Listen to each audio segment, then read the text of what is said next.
ایک صحابی تھے جوان 12-14 سال عمر، عشق لگا سی کھیڑا کھیڑ دی میں 12-14 سال عمر تو ہر وقت حضور کے پاس رہتے تھے۔ صحابہ کہتے ہیں ہم نے سوچا ہر وقت ہی رہتا ہے۔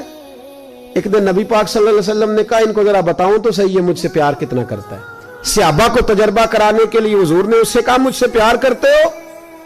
اس نے کہا بھی باپ کو پتہ ہی ہے سارا۔ تو حضور نے فرمایا جاؤ اپنے باپ کی گردن کاٹ کے لاؤ۔ کس کی؟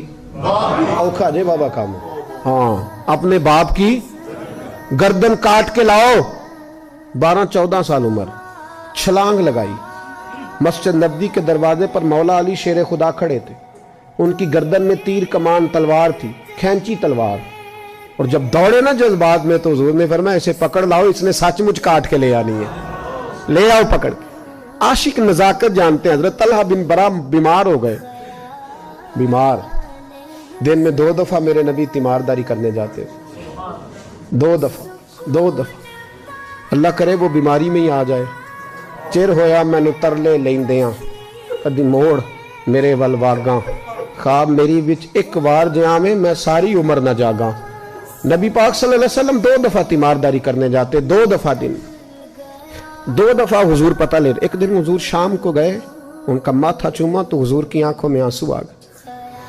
پھر میرے حبیب پاک نے ان کے والد کو کونے میں بلایا، کوئی بات کہی، باپ بھی رونے لگے۔ حضور نے پھر پیار کیا، چلے گئے۔ حضرت طلحہ اپنے ابا جی سے کہنے لگے حضور کیا کہہ کے گئے ہیں؟ کہا بیٹے کچھ نہیں۔ کہا نہیں مجھے بتائیں، کچھ نہیں، رشتہ ہی بڑا نازک، نہیں بتائیں۔ تو باپ نے سر پہ ہاتھ رکھا، کہا حضور کہہ گئے ہیں تو آج شام کو فوت ہو جائے گا، اور جب حضور نے کہا جب اس کا انتقال ہو جائے تو مجھے خبر کرنا۔ والد کو چارپائی پہ بٹھا کے تو حضرت طلحہ نے ہاتھ پکڑ لیا۔ عشق تے اگ دوویں ایک برابر، پر عشق دا سیک ودھیرا، اگ تے ساڑے ککھ تے کانے، عشق ساڑے تن میرا، او اگ دا دارو می تے پانی، مینوں کوئی دسے عشق دا دارو کیڑا، بلے شاہ اتھے کچھ نہیں بچدا جتھے عشق ہوراں دا ڈیرا۔ ہاتھ پکڑا باپ کا اور کہنے لگے ابا جی ایک وعدہ کرو، رات کو جب میں فوت ہو جاؤں تو نبی پاک کو اطلاع نہیں دینی، خبر۔ کہا بیٹے حضور کہہ گئے ہیں دینی ہے، تو کہتا نہیں دینی، کیوں؟ عاشق نزاکت جانتے ہیں، اگرچہ 12-14 سال عمر تھی پر عشق پکا تھا نا، نزاکت سمجھتے تھے۔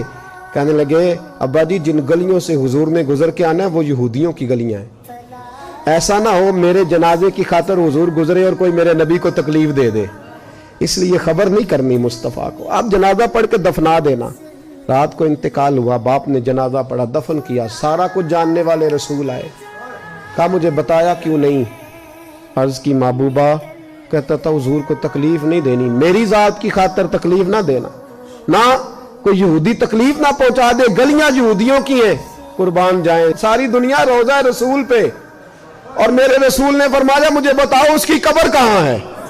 ساری دنیا روضہ رسول پہ، اور نبی پاک اس غلام کی قبر پہ کھڑے آنسو بہہ رہے ہیں۔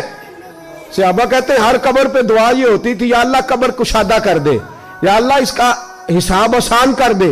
یہاں دعا بھی انوکھی، اس کے لیے دعا بھی انوکھی، رشتہ ہی بڑا نازک ہے۔ میرے نبی پاک نے دعا بڑی انوکھی فرمائی، کہا اے اللہ جب میرے طلحہ کی تیرے ساتھ ملاقات ہو تو ذرا اس سے مسکرا کے ملنا، وہ تیری شان کے لائق ہے، ذرا اس سے مسکرا کے ملنا۔ کہتے ہیں وجد ہو گیا طاری، اس لیے کہ جو رشتہ نبی کا امتی سے ہے اور امت کا رسول سے ہے اس کی نزاکت کو صرف غلام جان سکتے ہیں، غلام جان۔ میں نے پچھلے جمعے بھی کہا تھا، مجھے ایک شخص کہنے لگے آپ بتیاں لگاتے ہیں، جھنڈیاں لگاتے ہیں، میں نے کہا بس نہیں چلتا، ہم تو تارے بھی لگا دیں، ہمیں ہمارا پتہ ہی نہیں۔ میرا دل کرتا ہے گلی گلی پھروں اور یہ نعرہ لگاؤں جان ہے عشق مصطفیٰ، روز فضو کرے خدا، جس کو ہو درد کا مزہ وہ ناز دوا اٹھائے کیوں، اور پھر کے گلی گلی تباہ ٹھوکریں سب کی کھائیں کیوں، اگر دل کو یہ عقل دے خدا تو تیری گلی سے جائیں کیوں۔